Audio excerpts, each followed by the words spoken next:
Hello and welcome to another episode of the AutoTrader Podcast. My name is Wandile Sishi, joined by George Mienie. Okay, can we do that again? Sorry.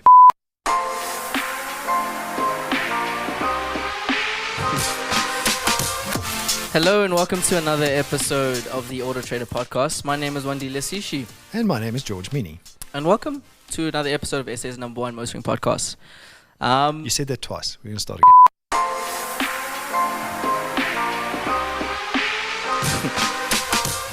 Hello, my name is Wandile Sishi.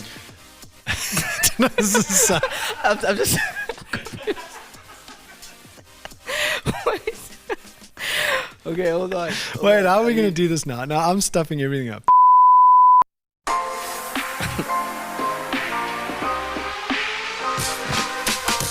Hello and welcome to the AutoTrader Podcast. My name is Wandile Sishi. And I'm George Mienie. And we have a really interesting show for you guys today.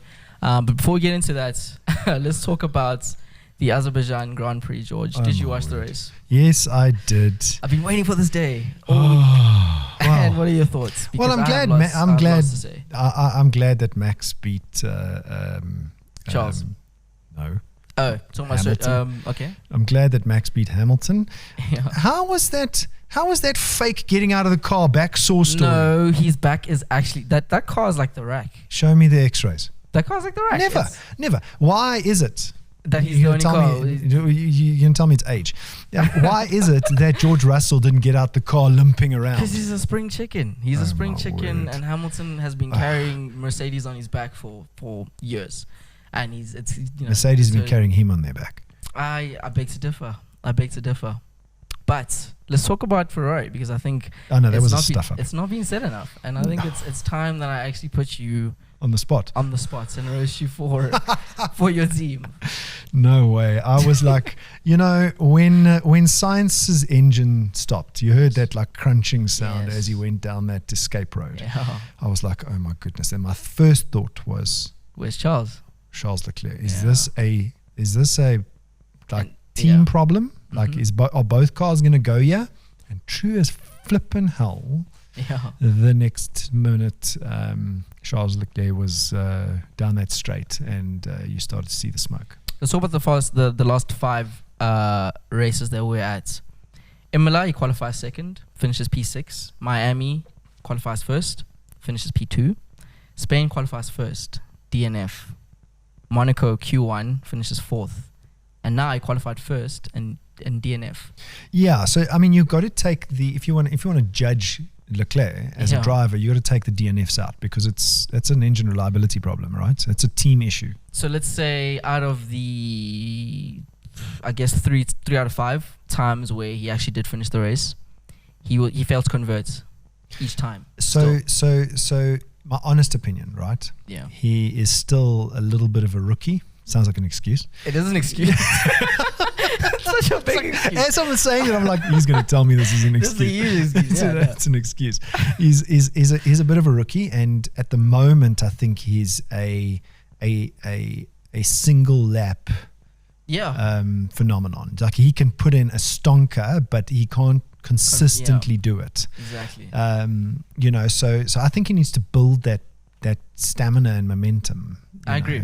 He has 15 poles, whereas Max has 14 poles. But the difference is Max has 25 wins. Yeah, Max has 25 wins, and I think it's Max cut his teeth in losing to Hamilton for a couple of years. It's that experience. I think he was working with the talisman, probably the greatest of all time. Let me just leave that there. Well, I mean, he's equal to Schumacher, I suppose. For sure. And he's learned how to be a champion. And I can, I've always spoken badly about Max, but I can't deny that he's a fantastic driver. Well, he's become a fantastic driver. He wasn't always a fantastic driver. He took too many chances, crashed the car, all that stuff. So a couple of years ago, if you look at Leclerc can probably take a little bit more risk. Yeah, for sure. Whereas Verstappen took those risks. He crashed into people, not on purpose, but he took the risks and took the car out. He made mistakes and he learned. Basically, yeah. Leclerc isn't making those mistakes, and maybe a bit cautious in the race itself, not cautious on the qualifying. Yeah. Look, we're not even halfway through the season. So to be fair, a lot can still happen.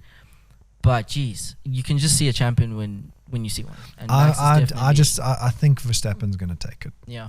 That's I'm hoping that Leclerc does take it, but I think if I had to really be honest with myself, I think Verstappen's going to take it because he's going to be more consistent. I want to see Sergio give Max a little bit of a challenge. I think he's the only one who can, but I think the team has got their foot on his neck in terms of what's possible and what's not. I think there are team orders there. Yeah. But I don't think Perez is as good as Max. For sure. But lovely race. It's my favorite track. So 6 different winners every single time. So but how's that straight? Oh, it's long, eh? Almost 340 k's. I saw the cars going like 335, but it is race conditions. But yeah, I love that. I just love everything about Baku. But anyways, so last week we spoke a little bit about the I-Pace and its brakes. Let's just clarify. We're using the I-Pace as a proxy. Yes. For electric vehicles. Yes. But this phenomenon, I think, is across all electric vehicles. I think it is. But I can't confirm that. Yeah. So I would think it's across all electric vehicles. Yes. In that brake pads would be more expensive. Maybe a good question to answer. For sure. Is how does the brake pads on every electric vehicle compare to each other and to the market or its competitors, into their peers, segment peers? Into the ICE version of them. Yes. So compare. I mean, you don't have an ICE vehicle in a Tesla, so you can't do that. So compare, for instance, a Volvo plug-in, or should I say Volvo Recharge. The XC40 versus it's ICE. It's ICE variant. Yeah. And see what the brake pad difference in price is. That would be a good exercise. That would be a direct comparison. Direct comparison, yes. Because you don't get an I-Pace ICE vehicle for sure. But I suppose you do get the E-Pace and the F-Pace. Yeah. So you can compare a little bit. But for the sake of continuity, so the front. But the SVR F-Pace is a very similar weight to the I-Pace. But I think it's still not. And a very similar speed. I think we should still find something that's direct, like the XC40. Yeah, the XC40 would be a good one. Yeah, the Volvo. Definitely. Yeah. So I think for next week, let's compare those two. It's kind of like a 3-part saga. 3 parts, exactly. And in this part, we'll get to the bottom of the brake pad saga. We'll definitely get there. So the front brake pads are about 6,400 Rand on the I-Pace. Okay, you're trying to scare me from taking my car for a service. I'm not trying to scare. I think it's important that people know. I'm looking at these numbers now. I'm thinking to myself, what? For a comparative. I'm not touching the brake pad when I go home. Please don't. Just don't. The GLE is about 2,000 Rand less than that, and the rear brake pads I think is where you see the real difference. Almost 7,000 Rand for the I-Pace versus 3,000 Rand for the GLE. Now, have we found a difference in technology? So we haven't found it. We're still digging. We still don't really know what the reason is here. Well, we haven't found a technological difference. We haven't found a technological difference. All we know is that they are more expensive. Maybe there is one. Maybe one of the OEMs can tell us. For sure. Is the technology in the brake pad of an electric vehicle different to the technology in the brake pad of an ICE vehicle? I just don't see that there's a difference. I don't think there is. Just based off the conversation that we had last week when we started this, it doesn't seem like there is.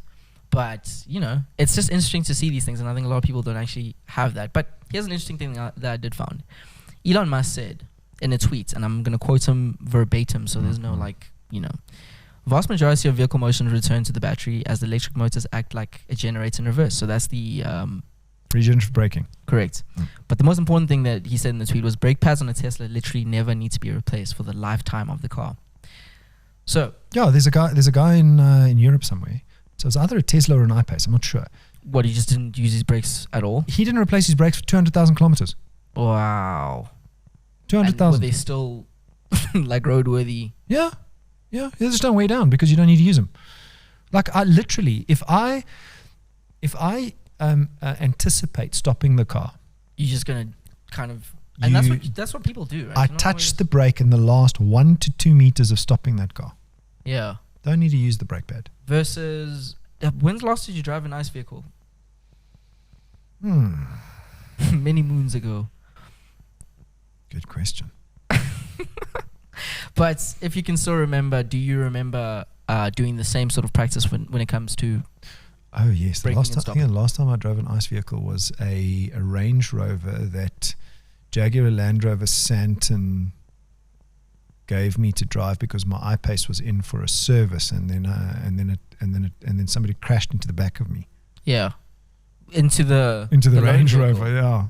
Jeez, that takes. What was the outcome of that? Well, it wasn't my fault. I was stopped at a traffic light, and it was raining, and this dude couldn't stop, and he went straight into I phoned the dealership up, and I was like, what did you say to them? Well, this was a problem because now it's not only is it our customer, it's like now a loan vehicle, and I was on my way from there to the office, and I'm stopped at this traffic light on the corner of Grayston and I think it was on the corner of Grayston and Catherine or something. Yeah. And next minute I hear this like screeching sound, and I look in the rearview mirror, and as I look in the rearview mirror, I see this little Bantam Bucky on the way into the back of the boot. So I took my foot off the brake, and I wanted to pull forward through the traffic light, but there were cars crossing, and this guy literally went underneath the Range Rover. It wasn't too much damage to the Range Rover because the a tow bar and stuff, but I felt bad. I made a phone call to the dealer. I was like, I'm so sorry, there's just been an incident with your car. I like literally just drove 4 blocks out of the dealership, and the car was crashed. So fortunately it wasn't my fault. Somebody crashed in the back of it. Well, on that note, Elon believes that literally you'll never have to change it, but the question I was trying to ask was, is your driving style very different in terms of the braking practice in an EV versus an ICE vehicle? Yes, it can be. Right, it doesn't have to be, it can be. Okay, so I think there's 3 factors. One, how you set up regenerative braking, because on these EVs you can set the regenerative braking in all instances to heavy regenerative braking or not so heavy regenerative braking. I-Pace has got that. Okay, so regenerative braking is always there, but it's either light or heavy. Just because of people's driving style? Well, how comfortable you want it to feel like in a traditional ICE vehicle, you can, right? Which would be the lights. The light one on the I-Pace, yes. And then some EVs, you can turn off regenerative braking entirely. Okay, which means the car just rolls. Yeah. Right, there's no reverse polarity on the motors. So the stronger the motor, then the better the regenerative, or the bigger the battery. Would it be? No, I don't think it matters. More so the motor. Yeah, I remember so electric vehicles have inverters. Okay, and the inverter inside the vehicle. So imagine an inverter like you have a solar system in your house. Okay, so electric vehicle has an inverter inside. The higher the capacity to charge the batteries, the bigger the inverter needs to be. Okay. Because it has to turn the AC, voltage in AC into DC and then charge the batteries. So the I-Pace has what's called a single phase inverter. Maximum charge through that single phase inverter is 7.4 kilowatts. Right? 7.4 kilowatts per hour. This is just kilowatts in terms of not the speed or anything. No. This is just the charging rate. All right, 7.4 kilowatts if you plug it into the wall. So the limiting factor to charging a battery is the inverter, the onboard inverter. What's that got to do with braking though, and return to braking? Well, you said is the bigger battery got more heavier regenerative braking effect? No. So not necessarily. The size of the battery's got very little to do with the regenerative braking effect on the car. Understood. So you could have a 30 kilowatt hour battery and your regenerative braking is as aggressive because it's still got to charge the battery at a certain rate. So the onboard inverter and the motors are going to dictate how hard the regenerative braking is. Okay. So in a car that's, let's say, the same size. Let's use an iX, which is slightly bigger, versus an I-Pace. Do you think and you've driven both actually? So would the regenerative braking be the same on both? In terms of when I drove them, they're about the same. Yeah. Does mass have a thing to do with that though? And like the size of its motors essentially be the key factor with regards to how much you can get away from not braking essentially, or using the actual brake? I reckon the motor itself, the electric motor itself, and the inverter are the 2 factors. Okay. And then, so for instance, in my iPace, if I charge like when I drove here this morning, my car was charged to 100%. Yeah. Okay. When you drive it at 100% until it gets to about 95, the car turns the regenerative braking off because it doesn't want to overcharge the battery. Okay, so then the car coasts until it gets to about 95, and then the regenerative braking starts again. But I didn't find a major difference between the iPace's regenerative braking and the BMW iX's regenerative braking.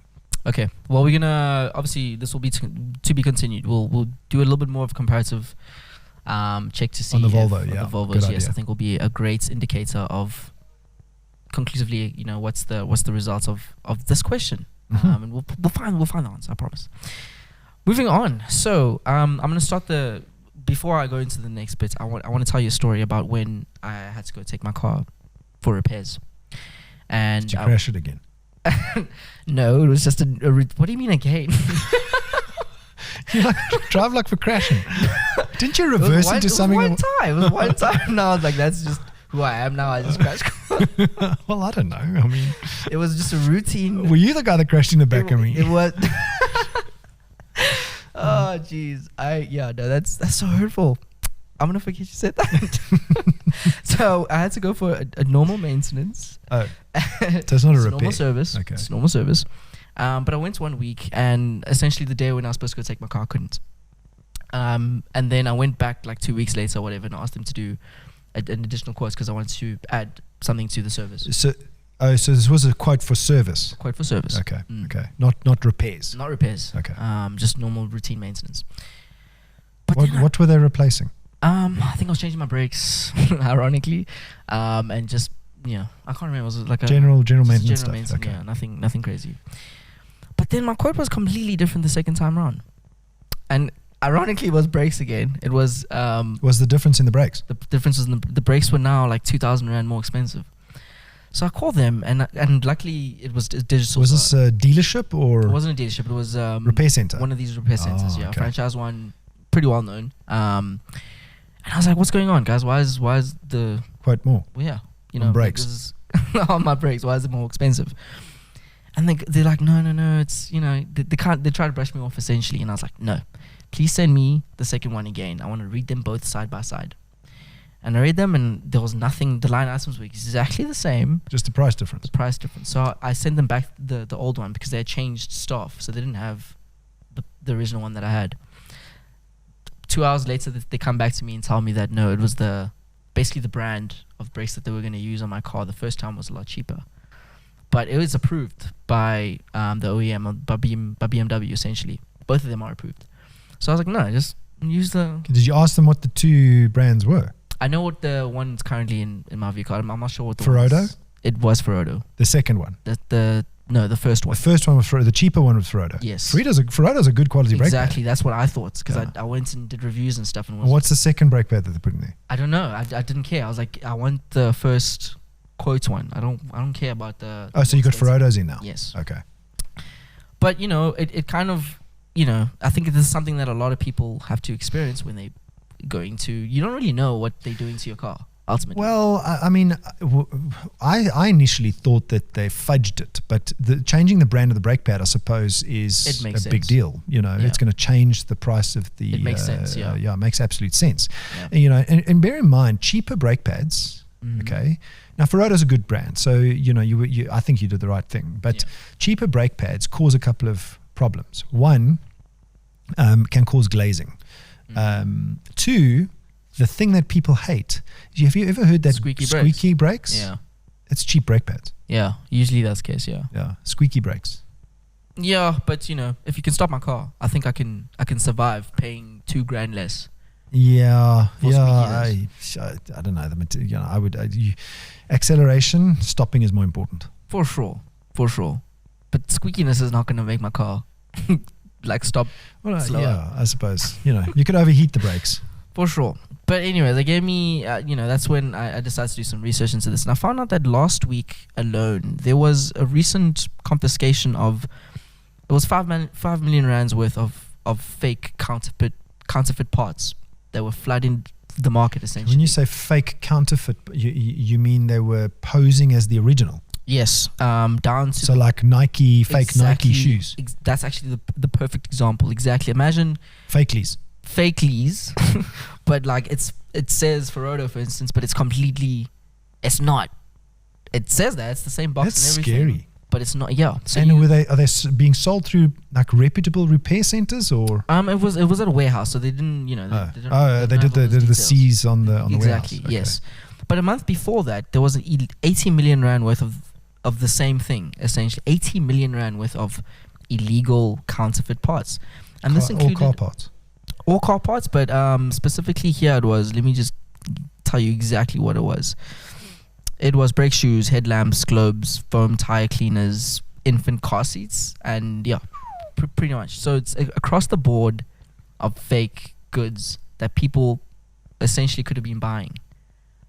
So essentially, yeah. Well, I mean, all the safety elements. It's like, wow. Yeah, it's cause for concern. So and essentially, I think the big problem is people don't actually do the research and find out, hey, is this actually like an authentic part that's getting put in my vehicle? Well, I mean, is anybody going to say no if they don't know? So no, let's say a repair center buys a part that is fake, right? Inadvertently, not knowingly. Yeah. Otherwise you're part of the problem. Yeah. And you phone them up and say, "Is this a real part?" What are they going to say? They're going to say yes. But that's the thing. I think this is not a scenario where you're going to like a reputable sort of. Do you think the reputable places have checks and balances? For sure. Yeah. So there was a little bit of research done into this, and I think it was it's called TEPA, Tire Equipment and Parts Association, did kind of some digging into this, and essentially that's what it is. The only way for you to really know is to make sure that you do go to an accredited outlet, whereas a lot of people don't do that, and unfortunately that's where they get. It's because everybody's trying to put a squeeze on their expenses, hey? And then the unscrupulous individuals try and capitalize. Have you ever had a scenario where you were like, don't know about this quote, seems a bit only when it comes to panel beaters. Yeah, I haven't had too many panel beater incidents, but when it comes to panel beaters, like get 2 or 3 quotes. For sure. But the message here really is make sure that you do go to an accredited outlet, because these parts are out there. We're only speaking about a story where they were caught, but the scenario is where they're not caught, and you don't want to have parts that are not checked and approved on your car, because it's the difference, really. Exactly. Okay, and moving on. So we've kind of spoken about this before, which was I guess our cars in South Africa are expensive. We did a story a while ago. Well, relative, right? Relative. And I think we need to do a show on, is fuel expensive? Relative to the rest of the world right now at 24 rand. Yeah. So this is very, very relevant. Yeah. But I think in the future we need to do a show that compares fuel prices around the world, because I know that the US has just hit $5 or $6 per gallon. Okay, which is the highest in like 20 or 30 years. Whereas, so car pricing, are we more expensive? So are we more expensive? I'm not going into the detail, but essentially, I'm going to do a top 10 list of, the most expensive to the least expensive countries to buy one car. So an independent study was done by the Telegraph in the UK, and they basically took one vehicle and they went around the world to see how much you would be paying if you bought this car. And, what's the difference? And they kind of took things into consideration, like inflation and tax and yada yada yada, all the little details, and when you're buying a car. So I'm gonna let you guess. What's the top 3 most expensive countries to buy a car? Top 3 most expensive countries. Yeah, I'll give you the top 10, but what do you think is like in the? I would say it's probably quite expensive in first world countries like the UK and the US. Okay. Yeah, you always know. So USA is definitely number 1. And I think the car they used here was a VW Black Polo. Okay. So in the US, and I'm not sure, please do not quote me on that, but it's one car, and it was an entry level car essentially. So in the USA, this vehicle that they used was 412,000 rand. In second place was UK, Venezuela was 3rd, Japan 4th, Germany 5th. The same car. The UAE was 6th, Brazil 7th, Australia 8th, Russia 9th, and South Africa was 10th. So same car. What did it cost in South Africa? So in the USA it was 412,000 rand. In South Africa, 187,000 rand. So, there's a lot of people who are complaining that 4 times cheaper. 4 times cheaper, yeah. How is it impossible? Well, there's various, there's economics involved with exactly the reason. But are cars more expensive in South Africa? A lot of people complaining about it. I don't think they are, based on this one research. So yeah. Except for electric cars. Except for electric cars. Yes, I forgot to point that out. I think it depends on the segment. Sure. Definitely depends on the segment. That's pretty much all we have for all the time we have for today. I can't wait for the next race and the next show. Where's the next race? Next race is Canada this weekend. So I'll see you there. Cheers.